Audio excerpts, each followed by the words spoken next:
Good morning, everyone. Welcome to this Policy Exchange event, Powering Net Zero. My name is Ed Burkitt. I'm a Senior Research Fellow in Policy Exchange's Energy and Environment team.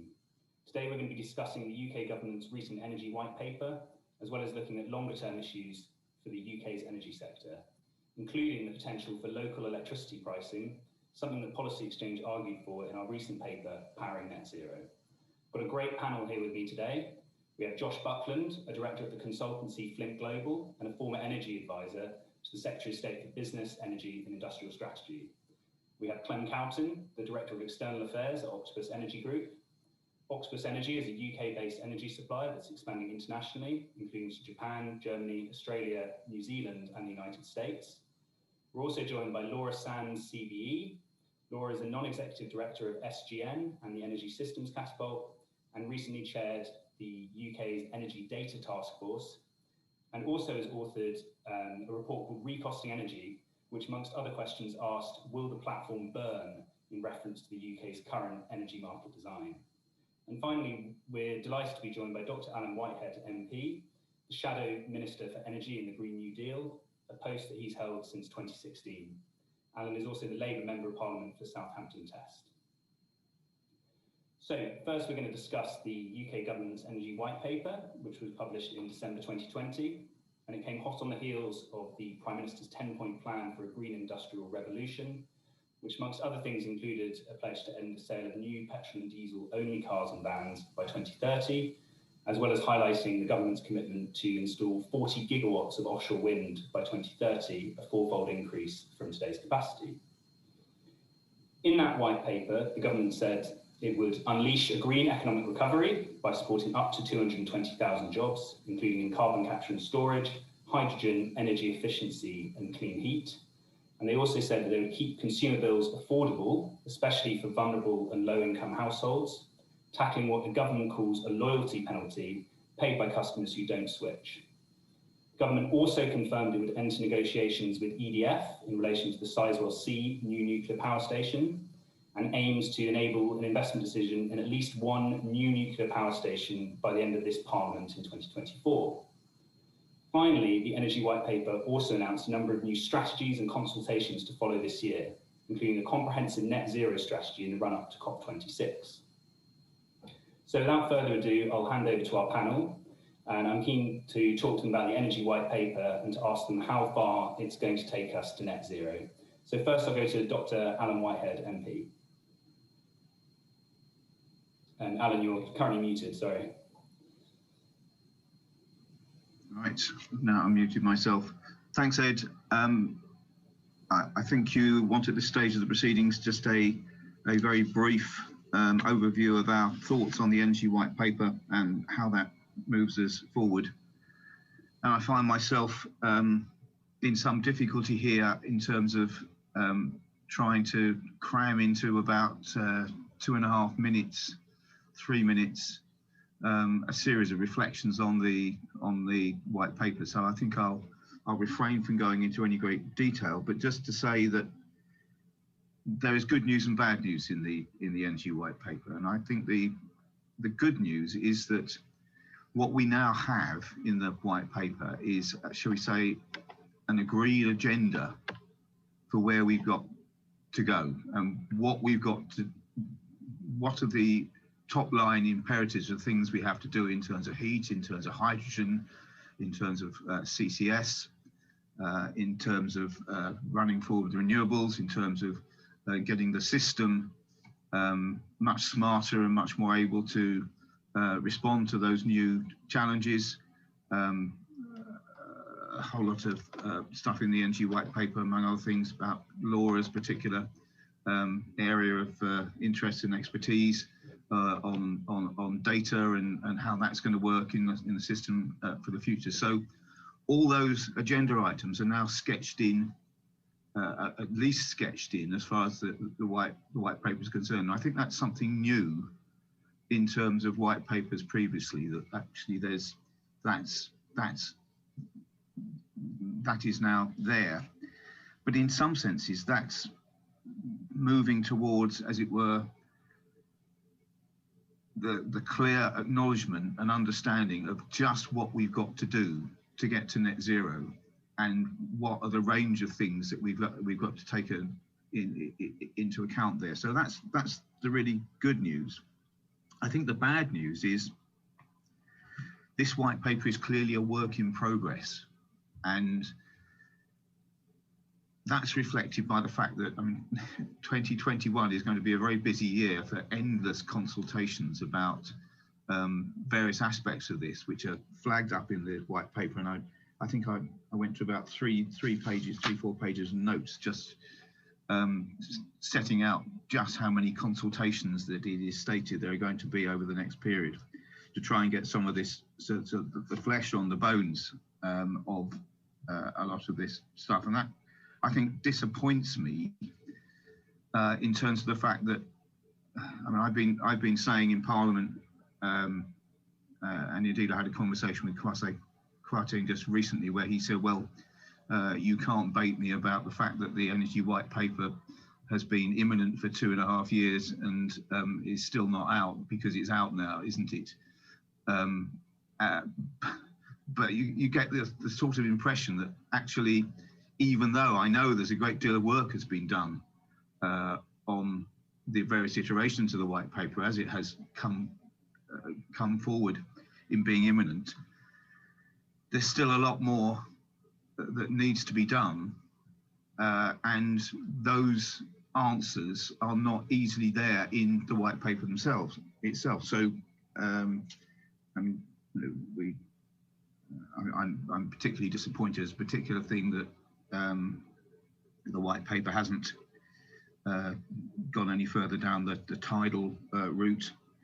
There are tremendous issues that need to be resolved about just how the grid is going to work with offshore wind. We've got the 40 gigawatt target, but actually that's probably not going to be achievable unless we actually sort out the grid issues and the delivery issues and the end of the point-to-point arrangements, none of which is there in the white paper, other than half a page of intention. We've got a series of issues about the claims for the hydrogen agenda, but actually no real decision making about what sort of priority we're going to be put on where, and some aspirations for sort of hydrogen villages and hydrogen towns, but not any great further formulation of actually what role hydrogen is going to play and how you can develop that forward. Similarly on CCS, similarly on home energy efficiency, similarly on heat, a whole series of things where the things that we've actually got to concentrate on now, because we've got the agenda in front of us, the things we've got to concentrate on now are, well, how do we do all these things over the next period? And what are the priorities that we're going to put, sometimes competing with each other, in order to do things in what order? And that's where I think the white paper is singularly lacking. It doesn't have that sort of sense of how you order yourself in order to do those things over the next period, and how you actually sort out the detail of that. And what does concern me is that we're taking a lot on trust here, in terms of the fact that these various papers that are coming out in the future, sometimes up to 2022, 2023, are actually going to put that stuff in place. And I hope they will, but I think the jury's still out on a number of them. And I'll stop there. I could go on considerably about various other things that need to be done, but I'm sure my fellow panelists will not be very happy with me taking all the time up with the panel this morning, ranting on about all these things that need to be done. So I'll stop now. Okay, thanks, Alan. I think it's clear that the white paper has really set up 2021 as a key year for decisions, and then a key year to start to deliver some of that ambition. And it's probably a good opportunity to plug Policy Exchange's Energy and Environment Policy Tracker, where we're tracking timeline of all of the announcements that the UK government's made across all of the different departments in relation to energy and climate change. So just a reminder, actually, for panelists, for attendees, I didn't say earlier, we will have a Q&A session at the end. And if you want to ask a question, then please raise your hand and someone from our events team will be in contact. So I wonder if I can now turn to Laura Sands. Laura, what did you make of the Energy White Paper? Well, it's always very intimidating to follow Alan, who's really the big expert on all of this. But I was actually very impressed by the overall narrative and the overall shape. And so I just wanted to talk about things I like, the gaps, and then the next steps.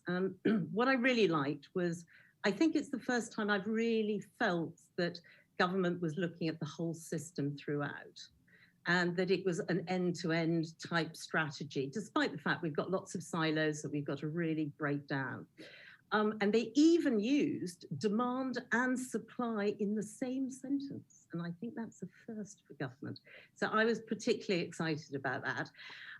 Lots of data and digitalization, as Alan said, from appliances to the markets and right way through the system, crucial transformation.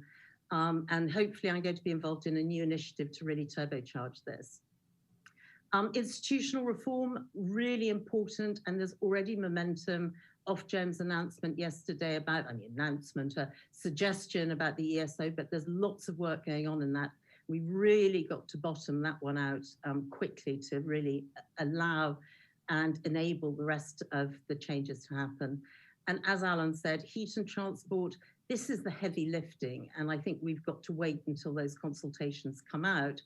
But I'm really interested in the hydrogen agenda, and Kwasi has been really committed to it and even said something, I think, yesterday at a rival think tank event about hydrogen. So I think that's really important, and heat networks. So I was excited, and it read like a strategy, a top-line strategy with all these consultations all understood. The gaps is that there are really two fundamental gaps that I feel we all need to really embrace, and that is that net zero as a concept is not a consumption model. It's an optimization model. And that means that we really have got to get more from less. And that means that we're not in the business, or shouldn't be in the business, of selling more commodity. What we should be doing is delighting customers, as Clem, I'm sure, will reiterate. But it is actually not about the commodity, it is about the service and the decarbonisation. The other fundamental issue is that we're going from 400 key players, let's say, in the energy sector, to 50 million actions and assets, and probably more than that. Every EV car has 2 actions. Every heat pump will have different actions. A hydrogen economy will have different responses. This is not business as usual. This is a totally transformed system. And that actually does need to be acknowledged, despite the fact that the journey, the destination is clear, the journey is going to be messy, but we've got to appreciate that. And that does raise the debate about central and decentralization of both system management, but also of governance.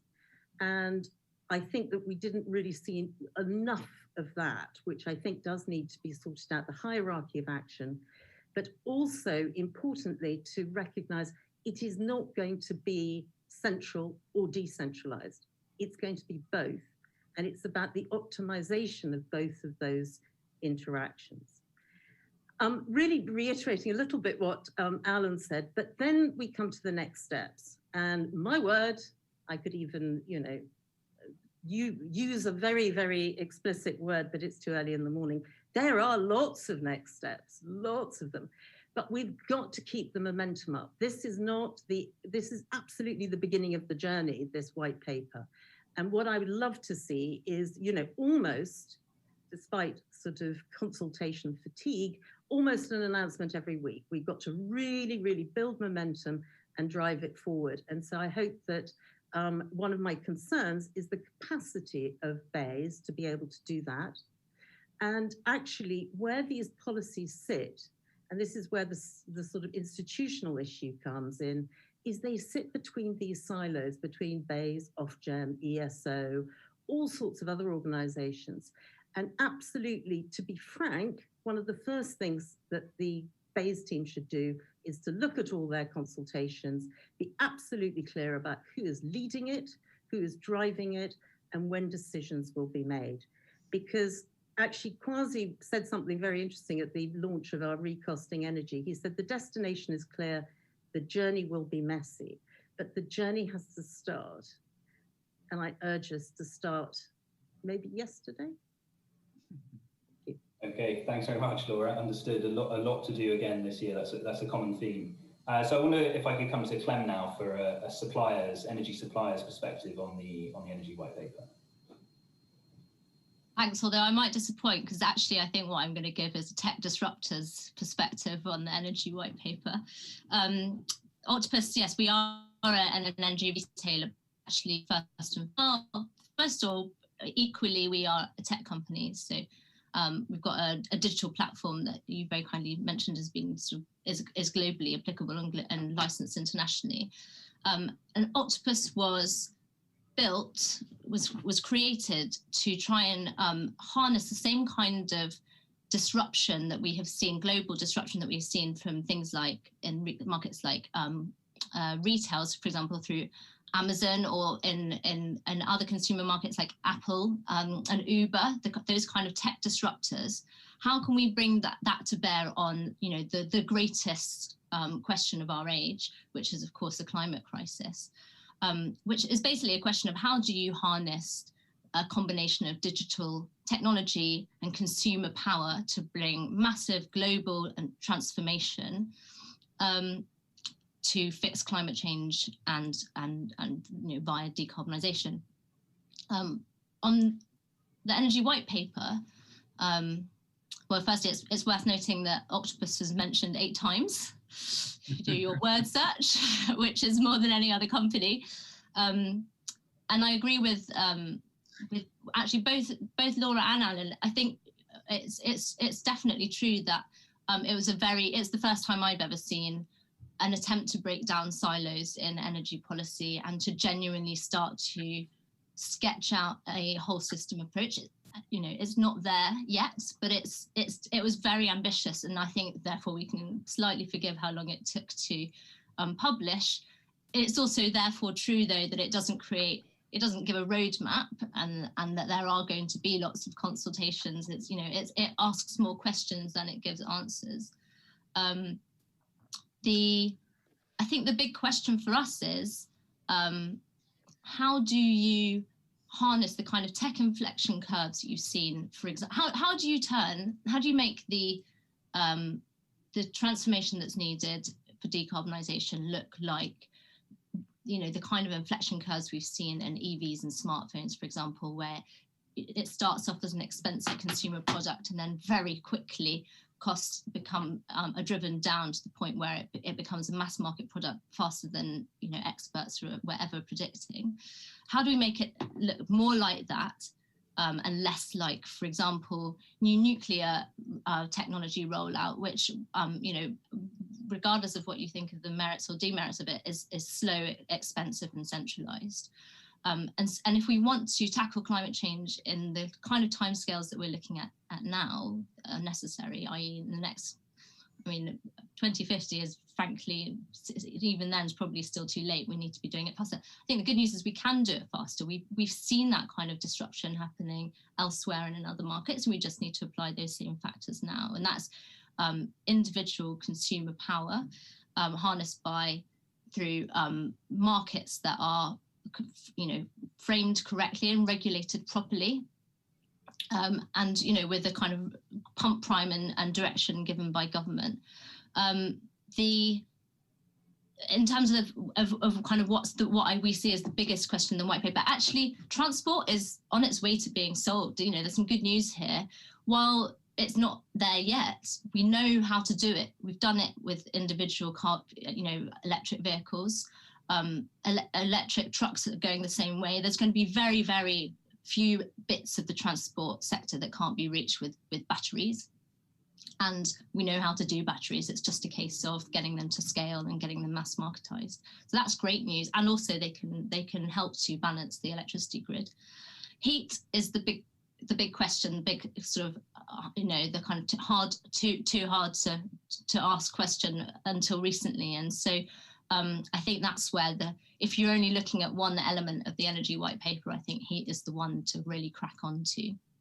And then you know, at that point you have to ask yourself, do we want to have a highly centralized, expensive, and you know, infrastructure-based approach, or do we want to harness massive consumer power?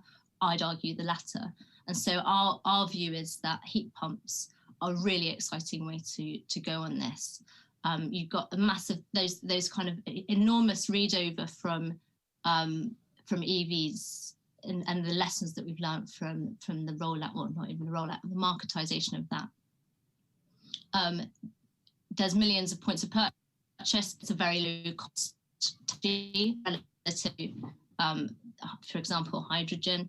It's highly efficient. For every kilowatt hour of electricity you put into a heat pump, you get 3 to 4 kilowatt hours of heat out of the back of it.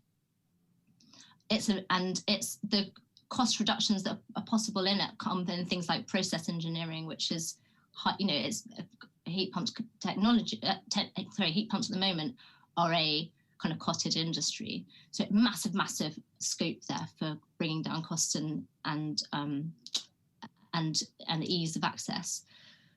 I'd say because of that, the most important part of the energy white paper is something that's yet to be published or really even consulted on, and that is the fairness and affordability review, because that is the area of the white paper that will be focusing on how we address the fact that effectively we subsidize fossil gas consumption in this country and we penalize electricity consumption. And that is what makes heat pumps and electrical heat in general less attractive to consumers than continuing to burn gas in their homes. Once you solve that problem, you solve everything else.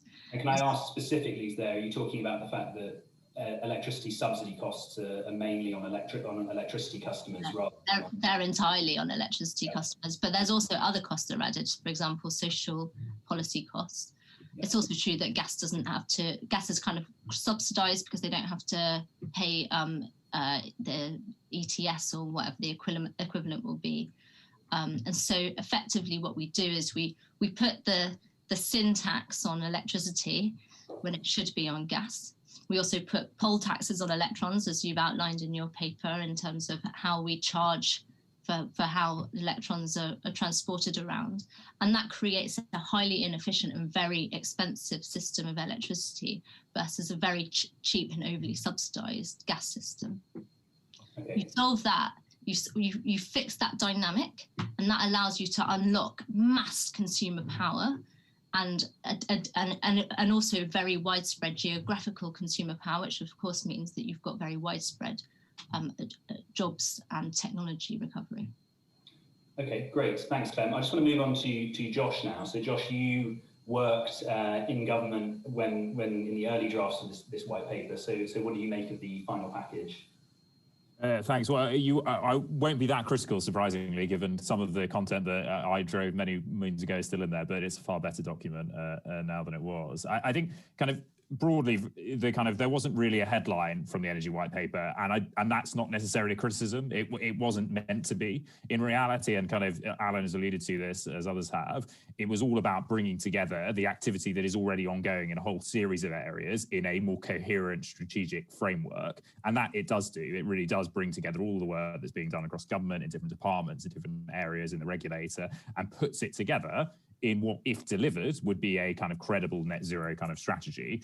But it is very much that framework, and I'll come back to kind of why that isn't necessarily enough early on in a second, but it clearly does at least do what it said on the tin, which is pull everything in together that it's already doing. I think I don't want to repeat what others have said, but I thought I'd just pull out three kind of big messages that I kind of felt were coming through, and some of those have changed since the earlier drafts that I was involved with. Firstly, and Clem just alluded to this, affordability is back in the kind of mix when it comes to energy and climate policy. We're not in the kind of the days when I was back in number 10 where we were having to throw out the green crap. It very much is kind of, there's a stronger political consensus on climate change, there's a clear need for action. But the thing the energy white paper does is start to be more honest and more transparent about the fact that there will be costs to that transition, and therefore we need to think about fair and kind of distributionally progressive way of dealing with those costs. And I think that is a very important marker that government now needs to build upon as it kind of starts to think about, well, how do you kind of, as Clem describes, kind of pass across policy costs in a fair way, but also thinking about how you kind of subsidize and support big major infrastructure development programs like the heat infrastructure program that is going to have to happen over the next 10 years. So I think that theme is really clear, and we all need to be aware that that affordability question is going to become more pronounced, especially if we get into areas like carbon taxation and the expansion of carbon taxation in the years ahead. I think secondly, one of the big themes is that kind of government hasn't given up on big centralized power stations. We have a lot of conversations about kind of the need to kind of prioritize distributed kind of technology and also demand flexibility and the role of the consumer, something I completely agree with. But government is sending a clear message that it doesn't necessarily think that's enough.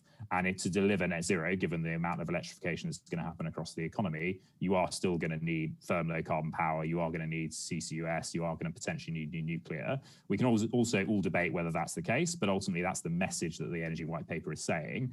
And I think what you'll now see over the next year is a government that is determined to drive forward those infrastructure priorities. And you're seeing that through the CCUS business models consultation that was previously published just before Christmas. You're going to see that on the nuclear side over the course of the next couple of months. And that is going to be a really big part of government policy making. And we'll probably connect into that affordability and who pays question, given there will be some significant costs that have to feed into that program over the years ahead.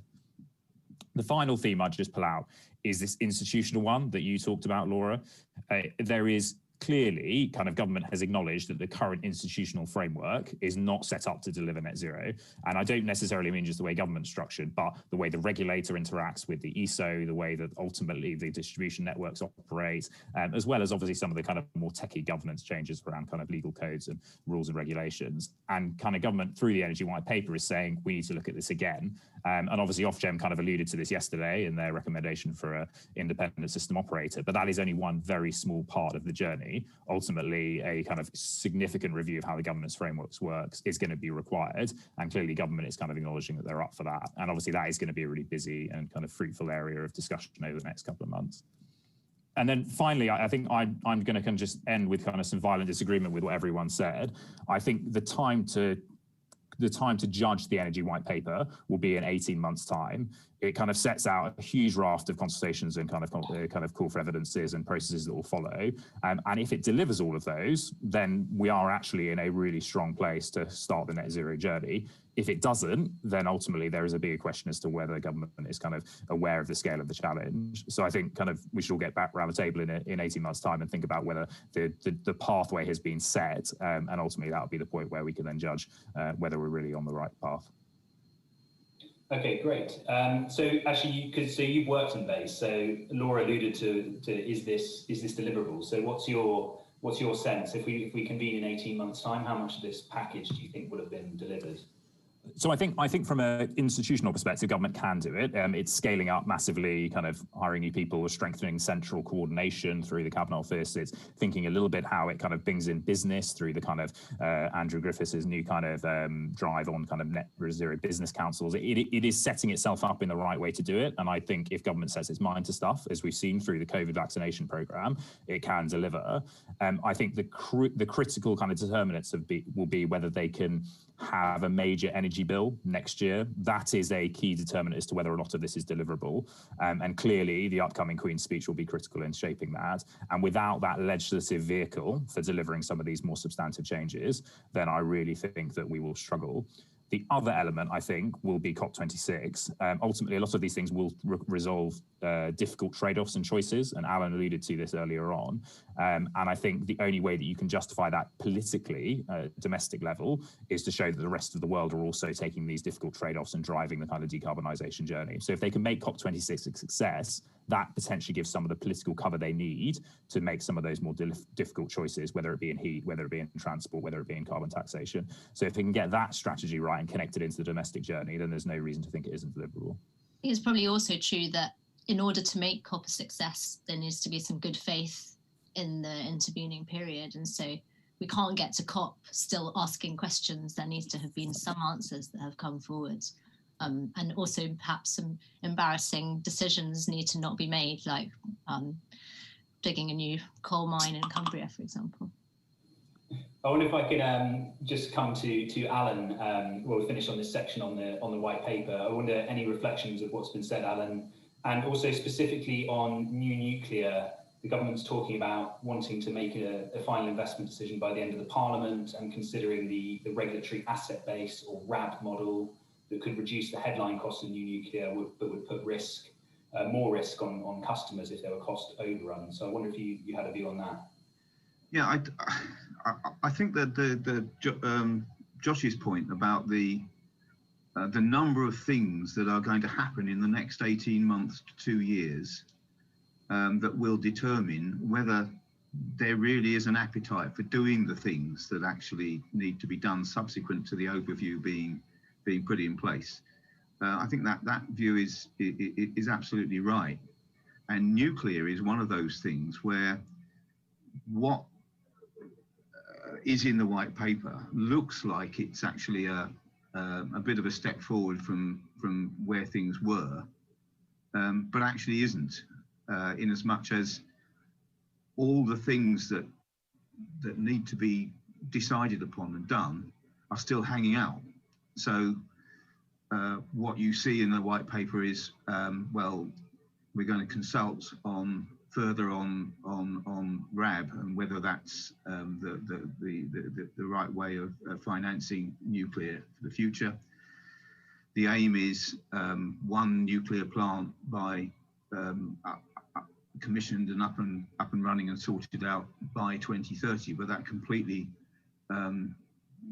ducks, as it were, the wider issue of just how many nuclear plants should there be in the system for the future, and how do those nuclear plants work in with a predominantly renewable system, and is there an overall system view about nuclear, which actually we need to come to, so that it gets its proper place in the overall scheme of things. And none of those issues have particularly been addressed in this white paper, and so indeed there's as it were all to play for. Is there going to be a fudge on this over the next 18 months, 2 years, or is there going to be something that actually really does put strategically, in this instance, nuclear in place? But I mean, that also goes for a lot of other things. I mean, Clem mentioned particularly the question of,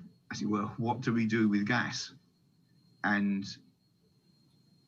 again, that's something that's, I mean, I'm not making this as a particularly strong critical point about the white paper, because it's sort of understandable, but there still is the prospect in the white paper of a substantial fudge on how we go forward with gas. We know we've got to get out of gas, basically, one way or another, existing gas, by the early 30s at the latest.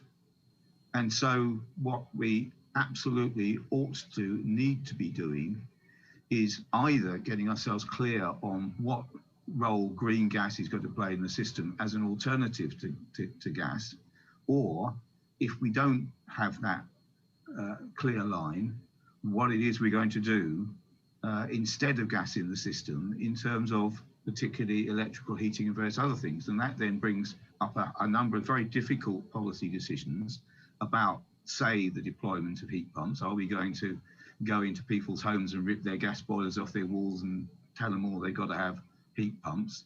Or are we going to do something different on that? Are we going to repurpose the gas grid so that it can actually take green gas in systems, and then repurpose boilers so that they can take that green gas in good time? We got some real decisions to make, for example, about the point at which you have to stop injecting hydrogen into the system, and you actually go for whole hydrogen in systems, if that's what you're going to do. None of those decisions have even been flagged up in the white paper.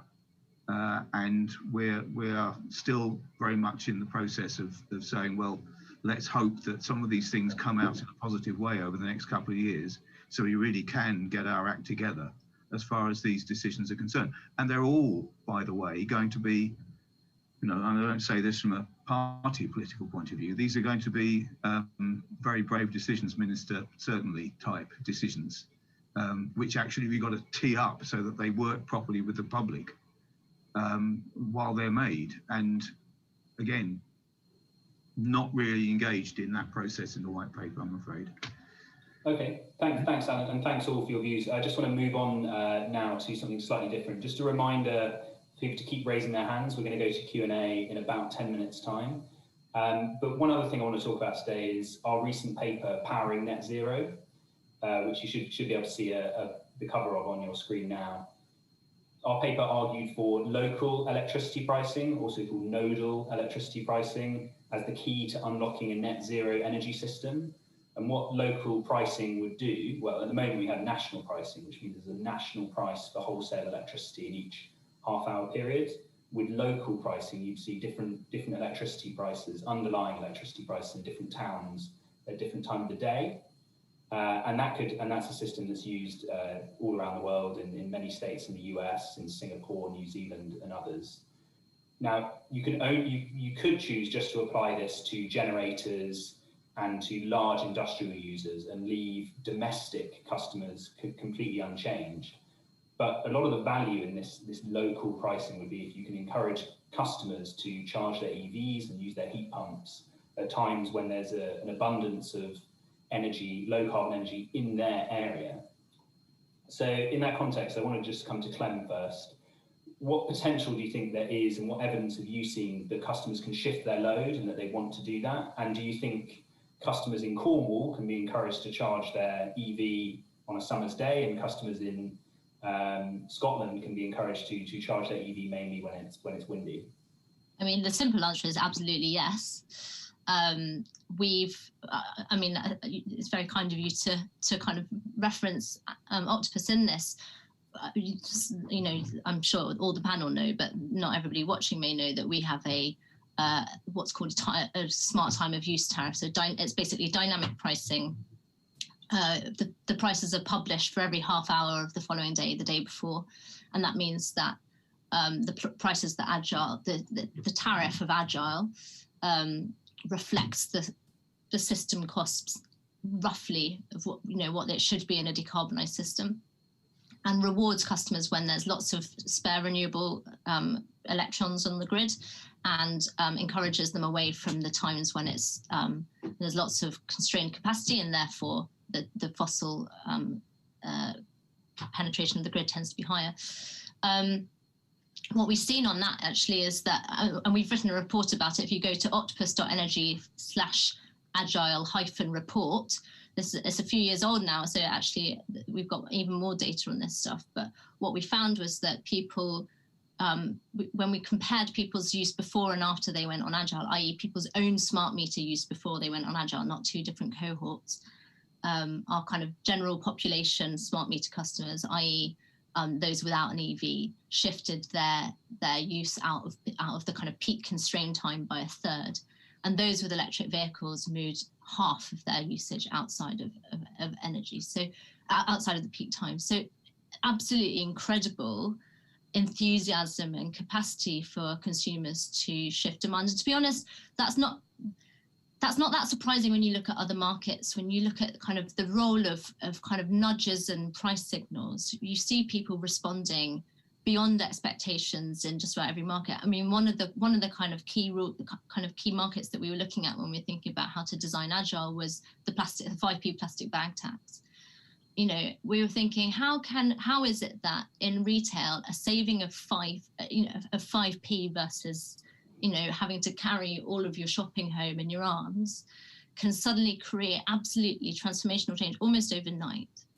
And how do we harness that kind of level of behavior change in energy? Because it is absolutely vital. It's the difference between an energy system that's cheaper than the one we have today versus an energy system that's vastly more expensive if we decarbonise. And that's basically, you've got to match up your supply with your demand. In terms of localised pricing, actually, last week or this week, I think it was last week, things happen too fast now, we launched a tariff called Fan Club. Octopus now owns wind turbines, And for all of the people living close to our wind turbines, they are eligible for a special tariff that allows them to get 50% off, 50%, the price of energy when the wind turbines are spinning at above a certain wind speed.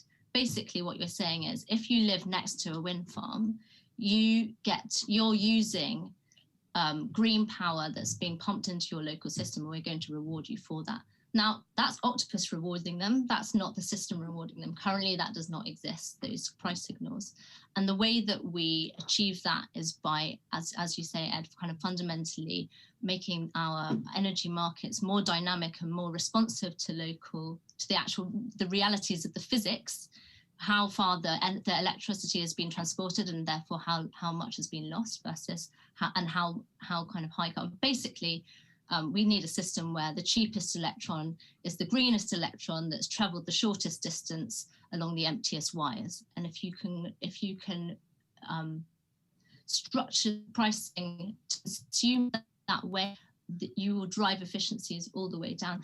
It's actually not just about, when you use your electricity, it's also about where you can then start to place your demand. So for example, if everybody in Scotland living near a wind farm gets extremely cheap electricity because they're close to the point of supply, and so the losses are less, that can start to attract gigafactories to places where they know that their biggest costs are going to be the lowest. There are lots of industries that can really benefit from this kind of dynamic. And this is something we highlighted in our paper, is this idea of coastal industrial hubs. Oh, absolutely, yeah.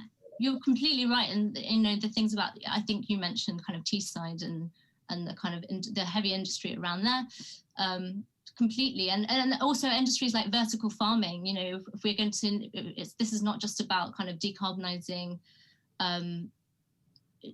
just the decarbonising the kind of underlying costs. It's also about fundamentally reshaping our economy, and things like vertical farming, where you lower food miles, you have it in hydroponics in a controlled environment with very little water waste, no pesticides. You can change the circadian rhythms of plants to match times when energy is cheapest and greenest. And it's, the kind of the fundamental restructuring of our economy around incredibly cheap, zero marginal cost power is, boundless. So I just want to bring in the other three members of our panel quickly. We just got 5 minutes before I want to go to questions. So Laura, we talked about the customer protection angle of this. Whenever I mention local pricing to friends and family, first thing they say is, oh, I can't move my demands, that's unfair. How do we think of that customer protection angle? How do you think about that? Well, I think fundamentally, I totally agree with Clem that actually demand and supply are equal. And that's what we've got to get to. But also we need a system that's very much driven by, I used to have a little company called Urban Farms. So needs to be driven by that customer base. And actually the flexibility that sits with customers is probably much more accessible and understandable than actually the volatility of the weather, which is actually on the supply side, right? So we've got this strange thing that we're terrified about the inconsistencies of consumers, but we're quite happy to manage our whole system on whether the sun or the snow turns up, right? Actually, customers are probably much more predictable, and certainly more predictable than the weather. So I think what we need is we need to design new business models, and Agile and Octopus have gone very far into this, but actually services that actually start to deliver a much, much more optimized system, which absolutely takes in the capacity, because we are moving from a commodity that is going to have less and less value to actually systems costs. And that's where, in many ways, the value lies, and that's where the marginal opportunity lies for businesses to be successful, to be frank. But we're costing the wrong thing because we're constantly obsessed with this commodity, and we're obsessed with switching, which I cannot understand and sends me bonkers. But anyway, so how do we look at the protection? The protection actually sits with the service provider.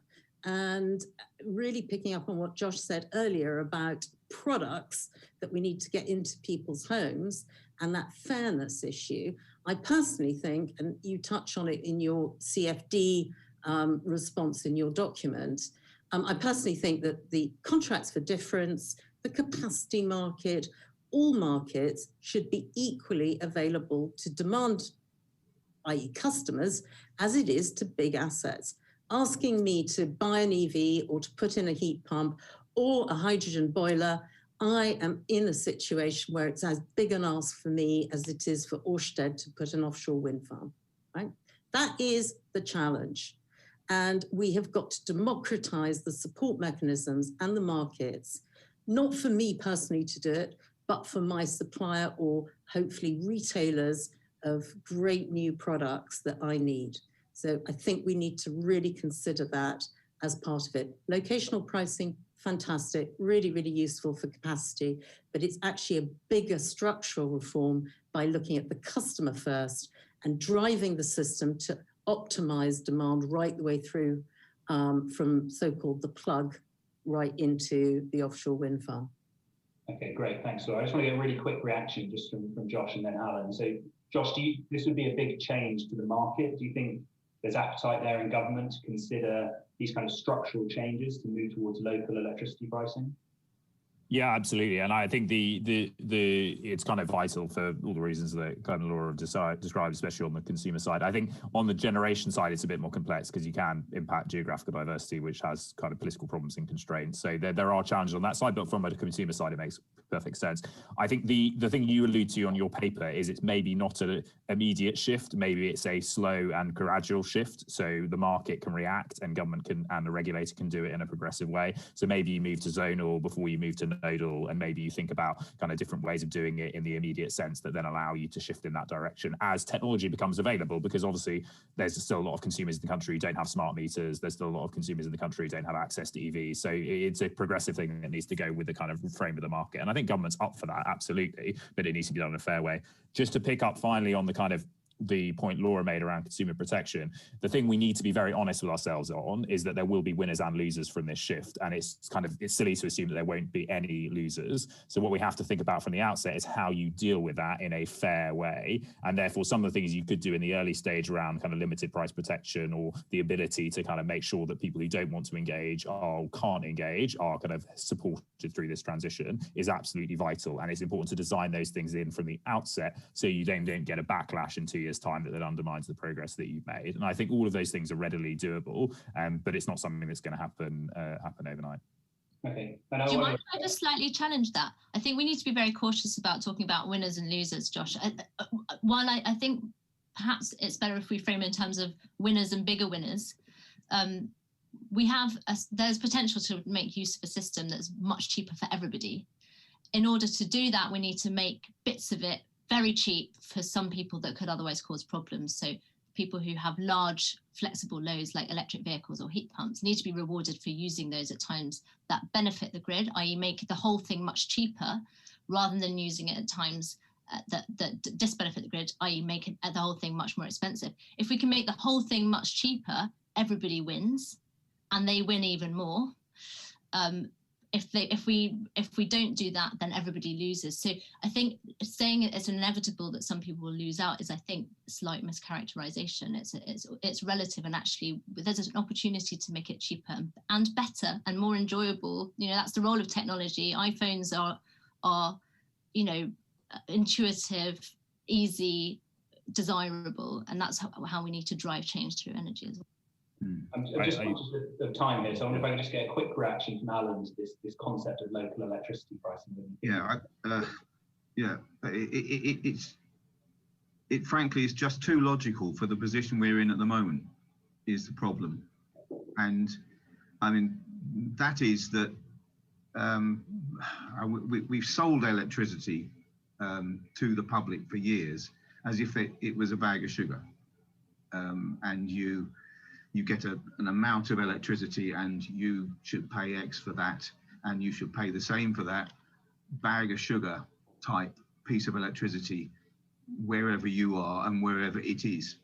Now, obviously things are changing very rapidly under our feet, and particularly we're changing to the absolutely inevitable outcome of electricity or energy arrangements as a service. And when you have electricity as a service, in a sense, the fact that the price may be different in different parts of the country and in different places doesn't necessarily impact on that service in the same way that selling electricity as a bag of sugar does.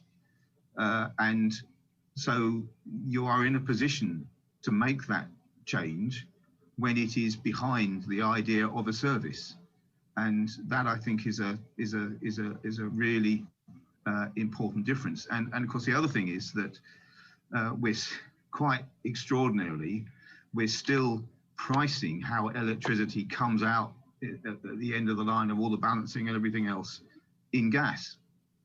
And that's going to change very rapidly. And when that changes, and we're already thinking about how you have a floor line for the value of electricity as it comes through, because there will be negative pricing right across the market at various points if you take gas off as a marker. So that has got to change in the very near future to give a much better sense of that. And at that point, you can, I think, naturally, as it were, the locational price of electricity comes into view in a much more serious way. So I think I would agree with, I think, what pretty much everybody else has said, that yes, this is something that's actually a logical development of how things are changing in electricity, and particularly low carbon electricity.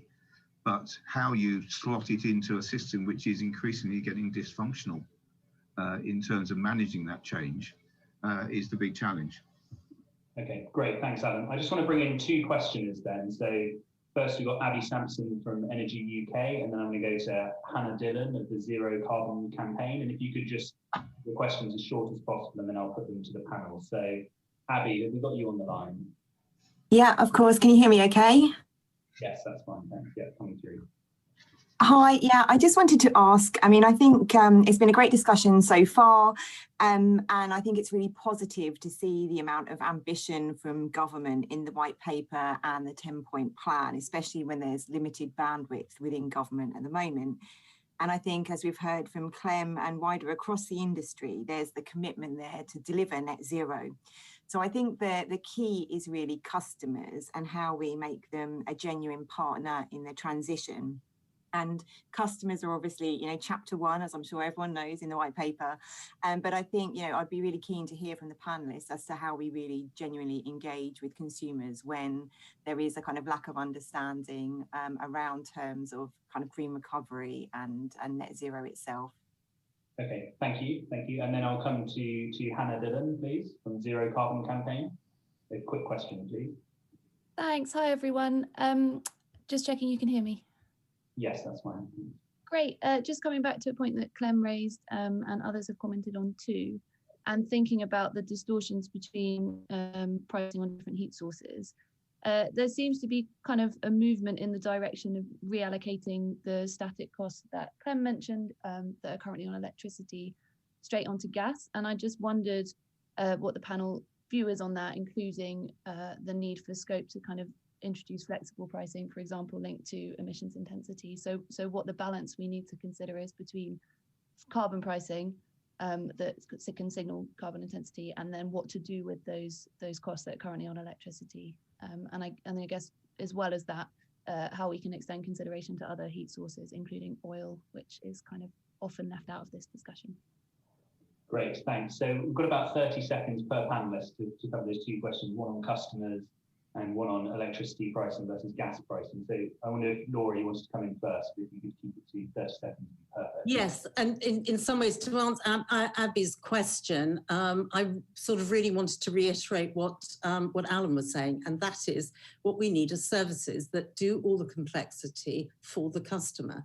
I've got data, I've got a PC here, and data is flowing from local caches data centers optimized across my computer. I know nothing about this, and I don't want to know anything about it. And I don't want to know anything about the electricity system.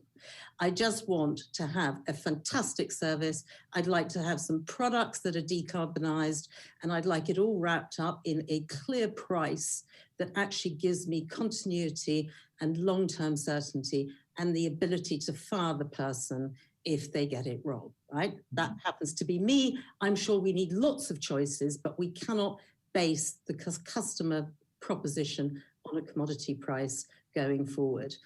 We need to embed it in products.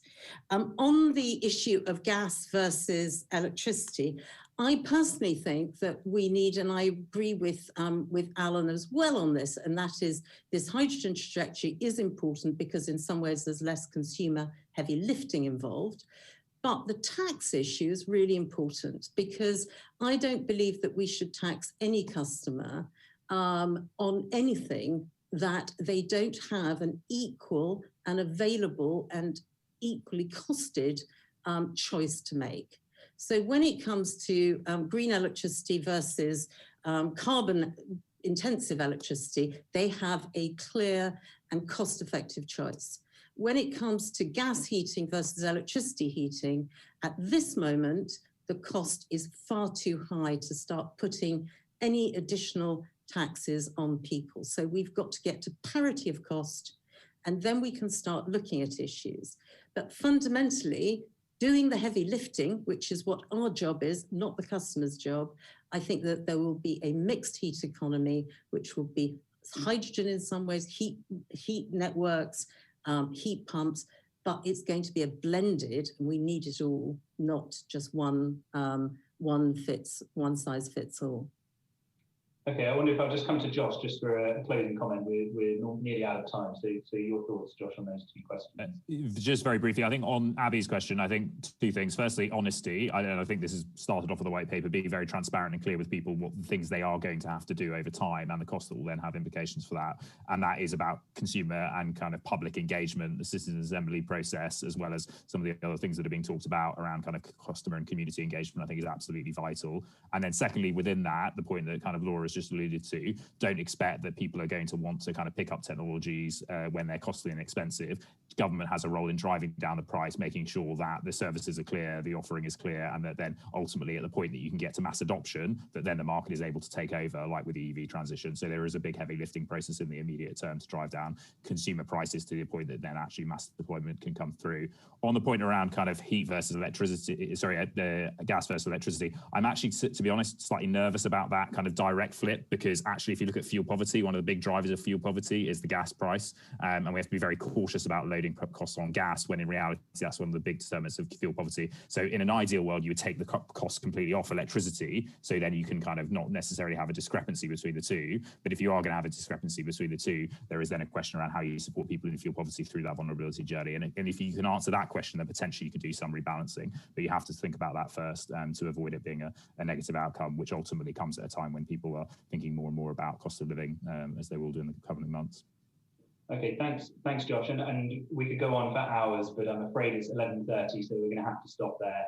I just want to thank all of our panel for what's been a really interesting discussion, both on the energy white paper and as well as on local electricity pricing, and then thank our two questions there at the end. If you missed anything today, you can catch up with this event on our website and on our YouTube channel. And you can also check out the Policy Exchange website for our reports, blogs, and our other events, and follow us on Twitter and LinkedIn, where we're publicizing those. So thanks very much for joining us, and we look forward to seeing you next time. Thank you.